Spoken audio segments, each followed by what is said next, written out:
Well, hello everyone. Welcome back. Josh here with Josh's Lawn and Landscape.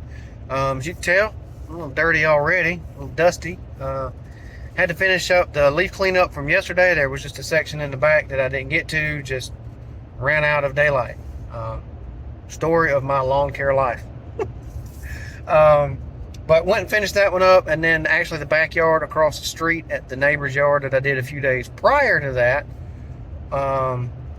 And so then I had to go back over part of their front yard just because some leaves had blown across into the ditch in the front and just didn't want them blown across the yard. So I went on ahead and blew them back out of the ditch and mulched those up while I was there. Got the Z-Track, getting it done. Didn't get any footage of that. Just didn't take really a whole lot of time. And the primary part of this video is going to be some mower maintenance how-to. So hopefully this will be helpful for someone. I think I've done a video on this before, but it's always good to have a refresher.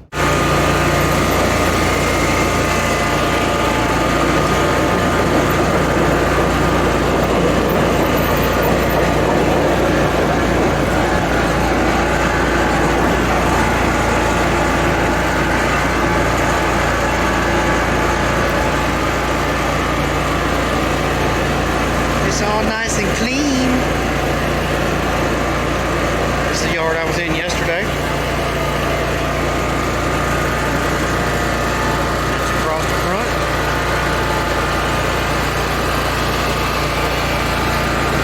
Now I got to go finish that one over there.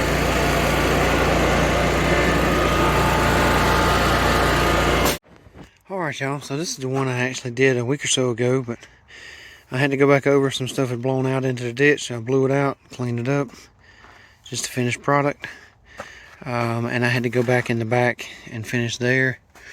Blew some stuff out from around the patio and chopped it up over here, so you can see that's good. And now this house over here next door, which is a lawn customer of mine, but they want their yard done also, leaf cleanup. So that'll be next on the list at some point in the next couple days, as well as that property next door over there, the big long one. So that's what's going on this one. And gonna hop in the truck and head back and do some maintenance. So stick around. Man, what's wrong with it? Don't worry, it's not broke again, y'all. No, down here in the shop, as you can see, got the quick track up on the ramps, and then the front of it jacked up here. You can see I got the brand new blades here that I bought for it. These are the Copperhead 15006 by Rotary. It's an 18-inch blade with a 5/8 center hole. You can look these up on Amazon. Most any store will carry them. If you look them up by the size, as far as blade length, 18-inch, 5/8 center hole, you can get that number.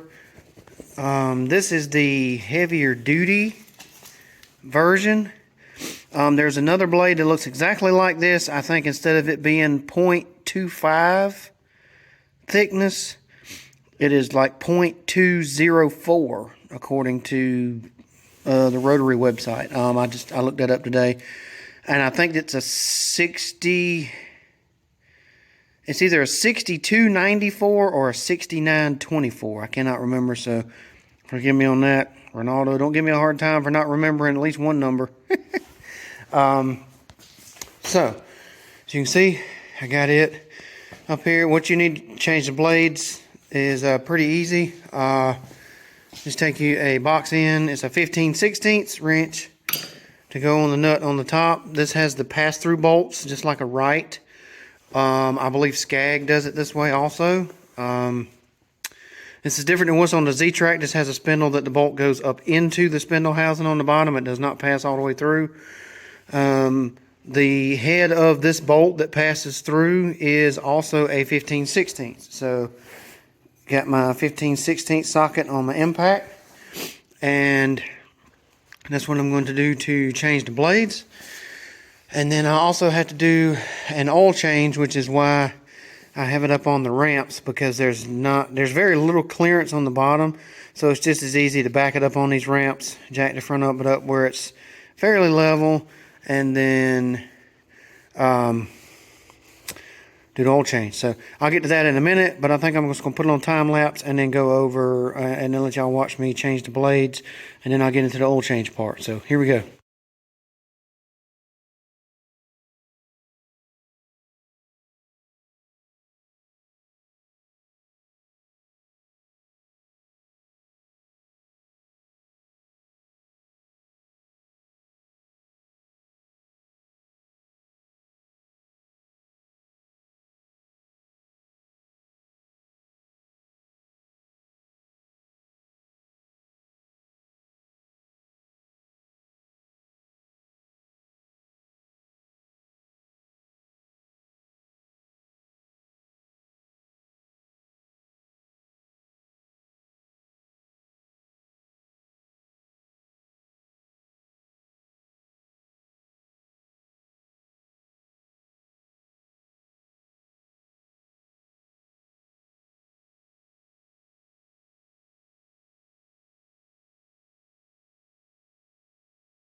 All right, y'all, real quick.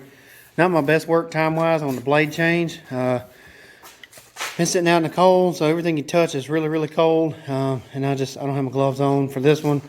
No big deal, but took me an extra minute or so this time. Everything just being contracted from being so cold. But pretty simple, like I said, 15/16 wrench, 15/16 socket. Each of these bolts is pass-through, like I said before. They have these spacer washers on them here. There's 3 on the bottom of every one. This one has 2. The other side has 2. The middle one only has 1. It may possibly supposed to have 2. I don't think it really makes that big of a difference. But one thing to be careful of is if you're running this mower and you obviously have to change blades, let's say in the middle of the day or something, you might not have a lot of time for it to cool down. So just be real careful having to reach through here to get this one off. There's room there, but just be careful. It may be where you can raise the front up and drop the deck, but then sometimes it's harder to get the bolts out the bottom if you do that. So just be real careful with this one that you don't get burnt, anything like that. So that's that. And so we're gonna go back here to the oil change. I've got my oil drain pan under here. That's why I got it on the ramps, easier to get to. The oil drain hose is, I don't know if you can see it in here, is right here, right in there. You might can see that, but it comes off the block here and just loops back around to where basically you just want to keep it off from above this frame. There's a space in between, just on the back side of that, where it can drain into the pan. So you just have to get this broke loose, the cap that's on it, and then you just kind of have to hold it in place here to drain into the pan without getting it all over the mower. So one thing to do is, I can't find this prop.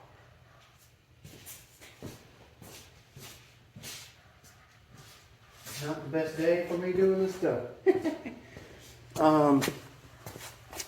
But you always want to, when you're doing the oil change, take the oil filler cap, which is right there. Let me get over here. It's easier to see it over here. Which is right here. I always break this loose. Ooh. Cold weather's got it snugged up a little bit. Just break it loose. Leave it sitting in there just so it's tight. So it breaks the seal there. Sorry, I'm showing you the gas can tank. Just so it's loose. You don't have to take it out right now. And what that does is it releases the vacuum on it and allows it to drain quicker. So let me get a few things together, and I will be right back to show you how this goes. All right, so real quick, this is an 18 millimeter cap, so you can just get you a wrench. It does have, it's kind of hard to see. That's a little better. See if I can zoom in there. All right, right here, 18 millimeter cap. It does have a hex end to the hose, so you can grab it with a set of channel locks, adjustable pliers, and then obviously lefty loosey. So just get it where you can hand tighten it or hand loosen it, and what you want to do is hold it to the inside of this bracket, and then just simply remove the cap and let it drain. So there it goes.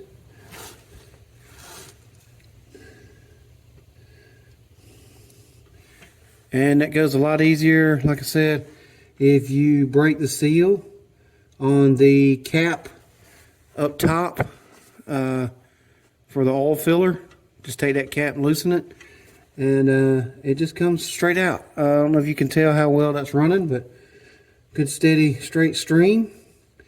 So let me get this drained, and then I'll be back to discuss the oil and filter that I use and why. So be right back. All right, so to do the filter, which is right there, you'll need a cup wrench or filter wrench, whatever you want to call it a cup wrench. The filter that I use is the John Deere oil filter. I've used this filter on this mower since I've had it, and my Z, which I bought new, which is up over 1,500 hours. I've had absolutely no issues with it. So if it ain't broke, don't fix it. Same thing with the Turf Guard engine oil. This is the 1030 oil, and this is spec'd through John Deere, what they recommend. Again, I've run it in the Z-Track, and that's what I'm running in this one. Even though they're two different engines, but once Kawasaki is Kohler. But I have had no issues running this oil that John Deere sells for their machines. So no reason for me to switch. 3/8 drive ratchet. Obviously just put it on the cup wrench here, and then make sure you got just a few shop towels, shop rags, because it's kind of tight to get in here. Once you loosen this, there will be some oil residual that runs out onto the framework here, and you just kind of want to wipe that up once once it gets done draining. So it's positioned to where if you take it off quick enough, you won't have a whole lot, but you're still going to have some run out. So you'll want the rags just to wipe that up. But like I said, take it off quick, you won't have a whole lot run out onto the deck. So, and then I always take a little bit of residual, the old oil, just something to lubricate this O-ring on the new filter. And so just something else I do to keep it from leaking, or if there's a lot of friction on this O-ring when you go to tighten it down, it could pinch it somewhere possibly. So just something I do. Some people may not do that, but like I said, that's the way I do it. So I'm going to get this filter off. Just wanted to explain kind of how to do that, where it's at. Again, you can see here, this is the filler tube hose, that hose right there that's going down to the bottom to drain the oil out. So let me get this changed, and then we'll go from there.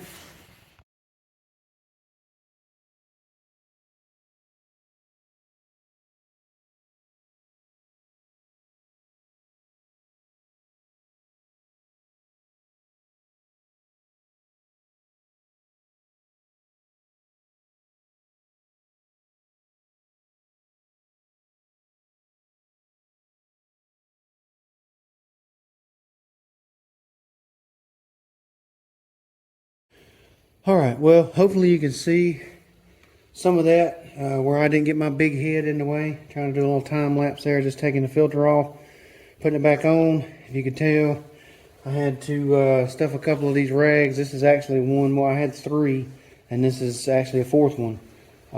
Just had to try to make sure to try to keep all that from running off into all different places up under there.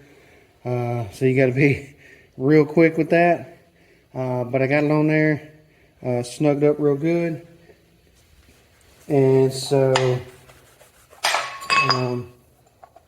pretty much hand tight. Maybe take a slight extra, maybe quarter turn with it with the wrench, and make sure that it's good and snug. Like I said, just kind of wipe up the area, get any excess oil that got out in there, and then we'll top it back off. So that's pretty much it.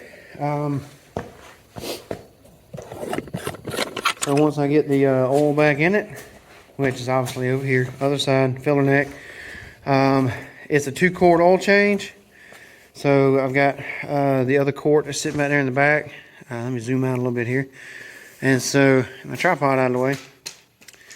So, that is the oil change and blade swap on the John Deere Quick Track 652R. So, again, not maybe not my greatest how-to video, but hopefully there's some helpful tips in here for somebody. And I appreciate all the support. Hopefully you enjoyed this video somewhat. Leave me a comment below, and hopefully I'll be able to get some footage of this thing in action again now that I got some fresh blades and oil in it. And hopefully y'all come back to watch some of that. So I'm probably going to do a 200-hour review on this mower, because that's about how many hours I've gotten on it now since I've had it. So stay tuned for that. And again, as always, I appreciate it. Again, hopefully this video was helpful. Can't even talk. I need my coffee. But hopefully this was helpful for somebody. And again, let me know your thoughts. I appreciate all the support. As always, y'all be safe, be kind, be blessed, and catch you on the next one. Thanks, everybody.